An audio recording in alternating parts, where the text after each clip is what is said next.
Hello. Today's discussion is about foreign exchange market, specifically spot markets, but before that we would be doing certain concepts in foreign exchange markets. So the concepts which we would be covering today are two-way quote, bid and ask rate, spread, what is the mid rate, American terms and European terms. American terms are number of dollars units per unit of foreign currency, and in European terms it is number of units of foreign currency per unit of dollar. So base currency is dollar here. Forex quotations, we have talked about them as direct and indirect quotes. So as such, also a quotation consists of two prices, bid and ask prices. What is bid price? The price at which the dealer giving the quote is prepared to buy, is bidding for. So 1 unit of base currency against the quoted currency. It is the amount of quoted currency the dealer will give in return for 1 unit of base currency. Ask or offer rate is price at which the dealer is willing to sell. That is, it is offering. So 1 unit of the base currency. Now it is the amount of quoted currency the dealer will want to be paid in return for 1 unit of base currency. So in order to understand bid and ask, let us see what is bid and what is ask. As I've told you, the term bid and ask, they refers to a two-way price quotation that indicates the best potential price at which a security can be sold and bought at a given point in time. So the bid price represents the maximum price that a buyer is willing to pay for a share of stock or other security, like I told you in the previous slide. And the ask price, it represents the minimum price that a seller is willing to take for that same security. So a trade or transaction occurs when a buyer in the market is willing to pay the best offer available or is willing to sell at the highest bid. Now, the difference between bid and ask prices or the spread is the key indicator of the liquidity of the asset. So, in general, the smaller the spread, the better the liquidity. So, the difference between these two prices is spread. The smaller the spread, greater the liquidity of the given security. Now, who benefits from this bid ask spread? Now the bid ask spread works to the advantage of the market maker. Now continuing, like if we want to understand bid and ask, let's say the average investor contends with the bid and ask spread as an implied cost of trading. For example, if the current price quotation for stock A is $10.50 per $10.55. So investor X, who is looking to buy A at the current market price, would pay $10.55, while investor Y, who wishes to sell the A company's share at the current price, would receive 10.50. Now who benefits? This is the market maker who is quoting a price of 10.50 for selling and 10.55 for buying for A stock. That is, it is indicating a willingness to buy A at 10.50 and sell at 10.55. So the spread represents the market maker's profit. Now bid ask spreads can vary widely depending on the security and the market. So blue chip companies that constitute the Dow Jones Industrial Average may have a bid ask spread of only a few cents, while a small cap stock that trades less than 10,000 shares a day may have a bid ask spread of 50 cents or more. Now the bid ask spread can widen dramatically during periods of illiquidity or market turmoil, since traders will not be willing to pay a price beyond a certain threshold and sellers may not be willing to accept prices below a certain level. Now you can very well ask me, what is the difference between a bid and ask price? So bid price is the highest price that traders are willing to pay for a security. Ask price, on the other hand, is the lowest price that the owners of security are willing to sell for. right? For an example, let's say a stock is trading with ask price of $20. Then a person who wishes to buy that stock would need to offer at least $20 in order to purchase it at today's price. So the gap between bid and ask price is what? Yes, it is the bid ask spread. Now, what does it mean when the bid and ask are close together? When they are very close, this means that there is ample liquidity in the security. In that case, the security is said to have a narrow bid-ask spread. This is helpful for investors because it makes it easier to enter or exit their positions, particularly in case of large positions. On the other hand, securities with a wide bid ask spread, that is where the bid and ask prices are far apart, can be time consuming and expensive to the trade. Now, how are the bid and ask prices determined? So, they are set by the market.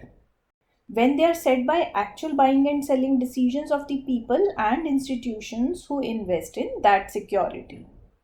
If demand is more than supply, then the bid and ask prices will gradually shift upwards. Otherwise, if supply outstrips demand, bid and ask prices will drift downwards. So the spread between the bid and ask prices is determined by the overall level of trading activity in the security, with higher activity leading to narrow bid ask spreads and vice versa. So this was about the bid and ask prices. Now if we talk about, so if we are seeing the rate, so bid is amount of quoted currency the dealer will give in return for 1 unit of base currency, right? Ask is the price at which dealer is willing to sell at the base currency. So what is the cross rate? An exchange rate between the two currencies, neither of which is US dollar. So neither of them is the vehicle currency, is the cross rate. So for example, a relation between INR and Thai baht is the cross rate. So it is a rate between third pair of currencies by using the rates of two pairs in which one currency is common. So this is about bid and ask rates. About the bid and ask spread, it is the buy sell spread also. It is also known as buy sell spread. It is the difference between the price a dealer will buy and sell a currency at.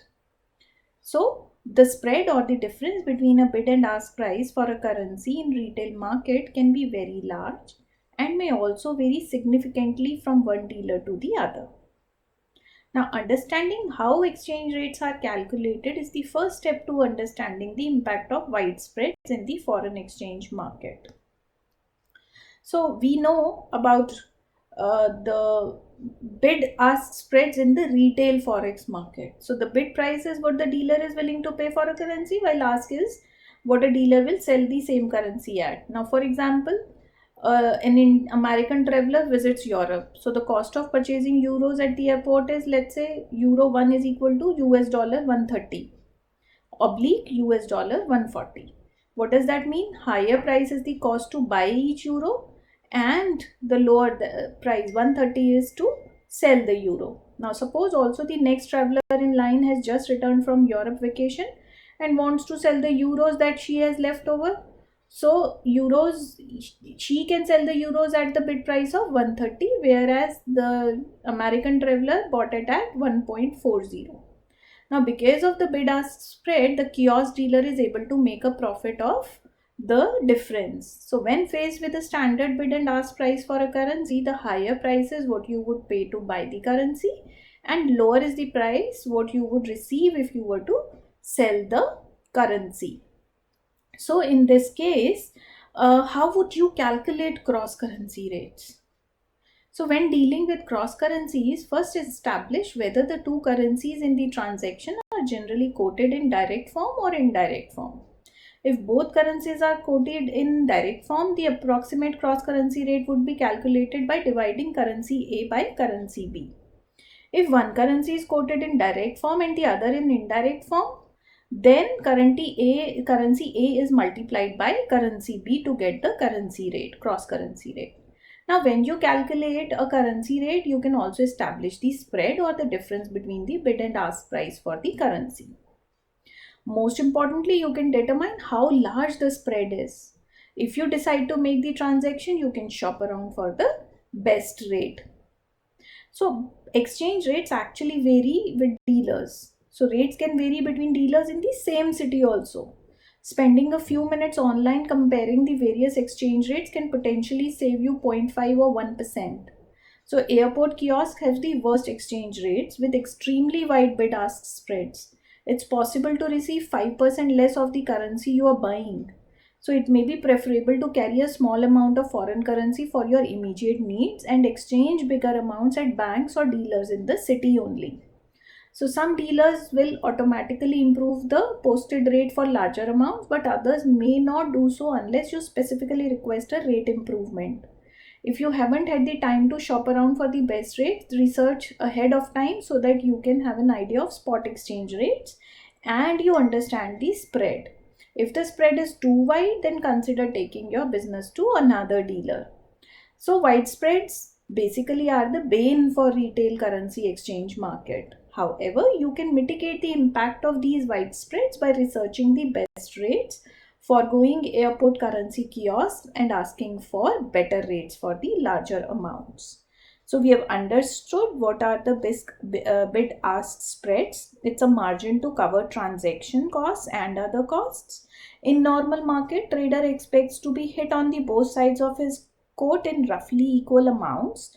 That means he assumes there is approximately equal demand to buy and sell the currency. It covers normal profit on capital invested in dealing function. If trader is being hit on one side more than the other, then this spread indicates his encouragement or discouragement on the either side. So we have types of transaction and what are their settlement days. What are the so there are value or settlement dates, and then there are two types of transactions. Those are spot and forward transactions. Spot exchange rate and forward exchange rate. What is spot exchange rate?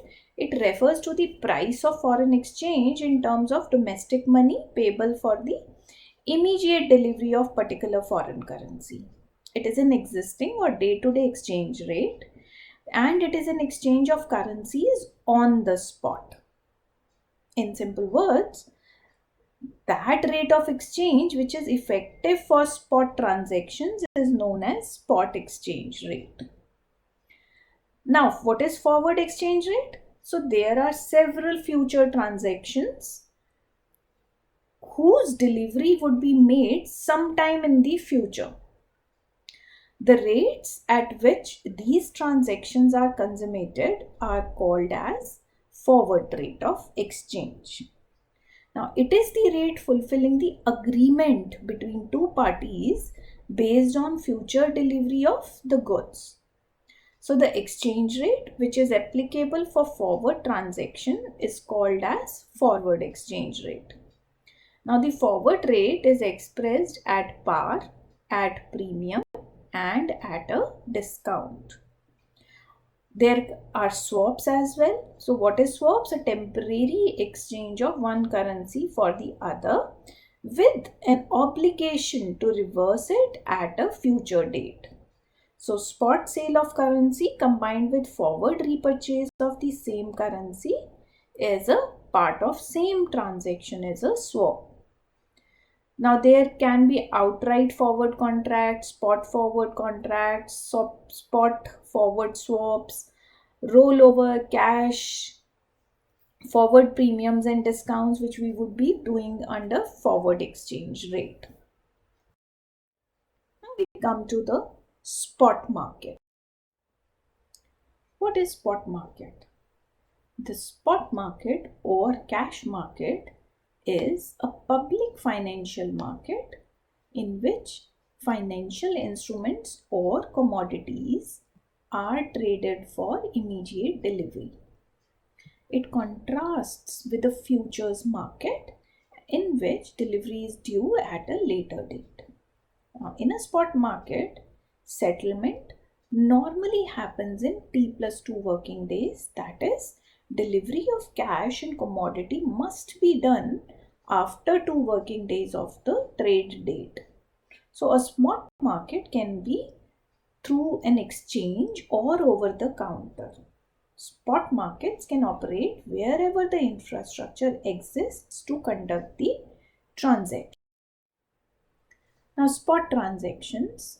A spot transaction is a 2-day delivery transaction except in case of trades between US dollar, Canadian dollar, Turkish lira, euro and Russian ruble, which settle the next business day as opposed to the future contracts, which are usually 3 months. This trade represents a direct exchange between two currencies and has the shortest time frame, involves cash rather than a contract, and interest is not included in the agreed upon transaction. Now, spot trading is one of the most common type of foreign exchange trading. Often, a foreign exchange broker will charge a small fee to the client to roll over the expiring transaction into a new identical transaction for a continuation of the trade. Now, this rollover fee is also known as the swap fee. So, a foreign exchange spot transaction is also known as FX spot. What is that? It is an agreement between two parties to buy one currency against selling another currency at an agreed price for settlement on the spot date. So the exchange rate at which the transaction is done is called the spot exchange rate. Now, the standard settlement time frame for foreign exchange spot transactions is, like I told you, T plus 2, and there are certain exceptions as well about the US dollar, Canadian rupee to the Turkish lira and so on. So, but common methods of executing a spot foreign exchange transaction includes the direct method, in which execution between the parties happens directly and not intermediated by the third party. Now, how does that happen? It happens like a transaction executed via direct telephone communication or direct electronic dealing system such as Reuters conversational dealing. Also, it can be done through electronic broking systems. Now, these are executed via automated order matching system for foreign exchange dealers. Examples are EBS and Reuters Matching 2000. Then it can happen through electronic trading systems. They can be executed by a single bank proprietary platform or a multi-bank dealing system. Now, these systems are generally geared towards customers. For example, multi-bank systems, they include Fortex Technologies, FX SpotStream LLC, Hotspot FX, Currenex, Almex Exchange, FX Connect, Prime Trade, as well as eSpeed. So, if we take the overview of what a spot trade market is, spot trade is the purchase or sale of foreign currency, financial instrument or commodity for instant delivery on a specific spot date. So most spot contracts include physical delivery of the currency, commodity or instrument. Now the difference in the price of future or forward contract versus a spot contract takes into account the time value of the payment based on its interest rates and the time of maturity. Now, in a foreign exchange spot trade, the exchange rate on which the transaction is based is referred to as spot exchange rate.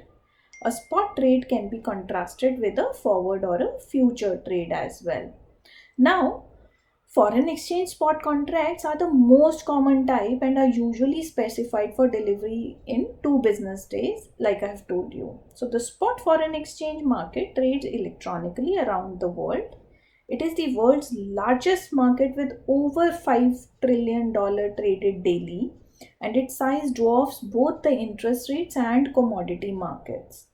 The current price of financial instruments is called the spot price. It is the price at which an instrument can be sold or bought immediately. So buyers and sellers, they create the spot price by posting their buy and sell orders. In liquid markets, the spot price may change by the second as outstanding orders get filled and new ones enter the market space. We can have examples like US dollar to the CHF spot is 1.4550 oblique 1.560. That means the buying price is 1.4560, selling price is 1.4550. Now the dealer will buy 1 USD and pay CHF 1.4550 in return. His bid rate for US dollar to CHF is 1.4550 and he will sell 1 USD and would want to be paid 1.4560 CHF in return. His offer or ask rate for 1 USD is 1.4560 CHF. Now GBP, that is Great Britain pound, to the Europe spot is 1.3025 oblique 1.3035. So the selling rate is 1.3025, buying rate is 1.3035, and that is how quotations in interbank markets are usually given up to 5 or 6 significant digits or 4 decimal places. So the last digit thus corresponds to 1/100th of 100th unit of the quoted currency. Now thus this is the USD with CHF bid rate quoted like last two digits. 50 corresponds to 0.0050 CHF. So in the GBP or European, so Euro offer rate, the last digit corresponds to 0.0005 Euro. So the last two digits are called points or pips. And the difference between the offer rate and the bid rate is bid offer spread, like I've already told you. We say that bid ask spread in USD CHF rate is 10 points or 10 pips. If the GBP Euro rate moves to 1.3028 or 38, we say that Great Britain pound has moved up 3 pips. For small denomination currencies like Japanese yen or the Italian lira, quotes are given up to 2 decimals only. In such cases, a point or pip has the value of 0.01 or 1/100th of the quoted currency. So the quotations are usually shortened as follows, like US dollar to CHF is 1.4550 oblique 1.4560 will be given as 1.4550 oblique 60. So that means the previous 3 digits would be same. And when two dealers are conversing with each other, this may be further shortened to 50/60 because we know that the current market price is 1.45. So that would be taken, those first 3 digits are also known as the big figures, and professional dealers are supposed to know what the big figure is at all the times. Now we are come to determinants of exchange rates. In a fixed exchange rate regime, exchange rates are decided by the government, while a number of theories have been proposed to explain the fluctuations in exchange rates in a floating exchange rate regime. It includes international parity conditions. What is that? That is the relative purchasing power parity, interest rate parity, domestic Fisher effect, international Fisher effect. So, to some extent, the above theories provide logical explanation for the fluctuations in exchange rates, yet these theories falter as they are based on challengeable assumptions like free flow of goods and services and capital, which actually seldomly hold true in the real world. The second is balance of payments model. Now this model focuses largely on tradable goods and services, ignoring the increasing role of global capital flows. It failed to provide any explanation for the continuous appreciation of the US dollar during the 1980s and the most of 1990s, despite the soaring US current account deficit.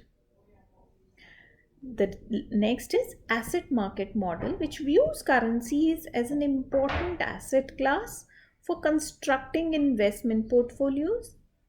Asset prices are influenced mostly by people's willingness to hold the existing quantities of assets, which in turn depends on their expectations on the future worth of these assets.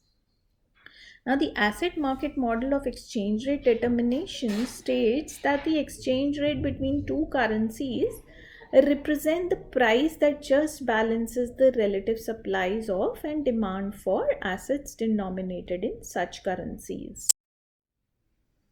Now, none of the models developed so far succeed to explain exchange rates and volatility in the longer time frames.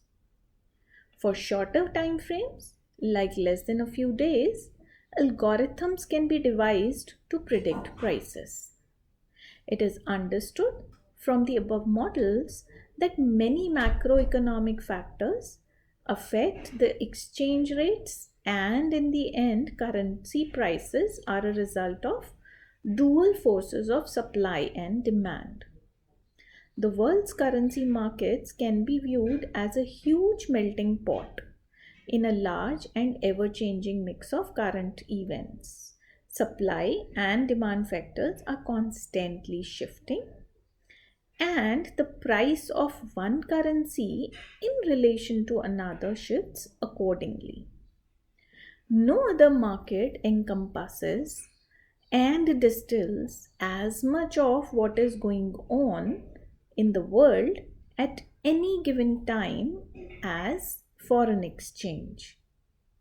Supply and demand for any given currency and thus its value are not influenced by any single element, but rather by so many others.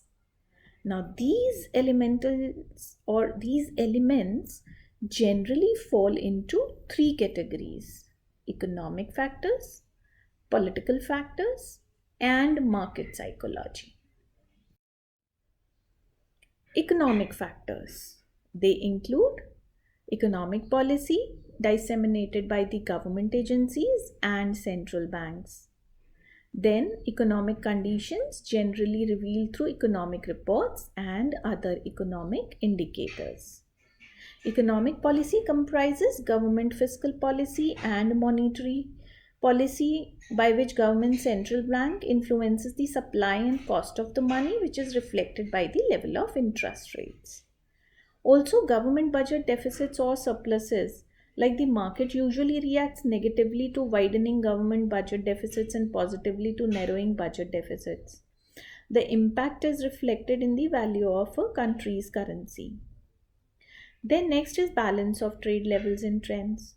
So the trade flows between countries illustrates the demand for goods and services, which in turn indicates demand for countries' currency to conduct trade.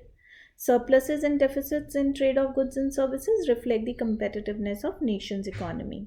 Like for example, trade deficits may have a negative impact on nation's currency. Then there are inflation levels and trends, like typically a currency will lose value if there is a high value of inflation in the country or if inflation levels are perceived to be rising. Now this is because inflation erodes purchasing power and demand for that particular currency. However, a currency may sometimes strengthen when inflation rises because of expectations that the central bank will raise short-term interest rates to combat rising inflation. Economic growth and health. Reports such as GDP, employment levels, retail sales, capacity utilization, and others detail the levels of a country's economic growth and health. Generally, the more healthy and robust a country's economy, the better its currency will perform and the more demand for it will be there. Also, productivity of an economy. Increasing productivity in an economy should positively influence the value of its currency. Its effects are more prominent if the increase is in the traded sector. Then political conditions. So there are internal, regional and international political conditions and events that can have a profound effect on the currency markets. All exchange rates are susceptible to political instability and anticipations about the new ruling party. So, political upheaval and instability can have a negative impact on a nation's economy. For example, destabilization of coalition governments in Pakistan and Thailand can negatively affect the value of their currencies. Similarly, in a country experiencing financial difficulties, the rise of political faction that is perceived to be fiscally responsible can have the opposite effect. Also, events in one country in a region may spur positive or negative interest in the neighboring country and in the process affects its currency as well. Then, market psychology and trader perceptions influence the foreign exchange market in a variety of ways. Flights to quality. So, unsettling international events can lead to a flight to quality or a type of capital flight where investors move their assets to a perceived safe haven. Then there are long term trends. So, the currency markets often move in visible long term trends. Although currencies do not have an annual growing season like physical commodities, business cycles do make themselves felt. Buy the rumor, sell the fact. So, this market truism can apply to many currency situations. It is the tendency for the price of a currency to reflect the impact of a particular action before it occurs, and when the anticipated event come to a pass, react in exactly the opposite direction. Then there are economic numbers. While economic numbers can certainly reflect economic policy, some reports and numbers take on talisman like effect. The number itself becomes important to market psychology and may have an immediate impact on the short term market moves. What to watch can change over time. Then, technical trading considerations. As in other markets, the accumulating price movements in a currency pair, such as euro or US dollar, can form apparent patterns that traders may attempt to use. So, many traders study price charts in order to identify such patterns. These are the references. Thank you for listening.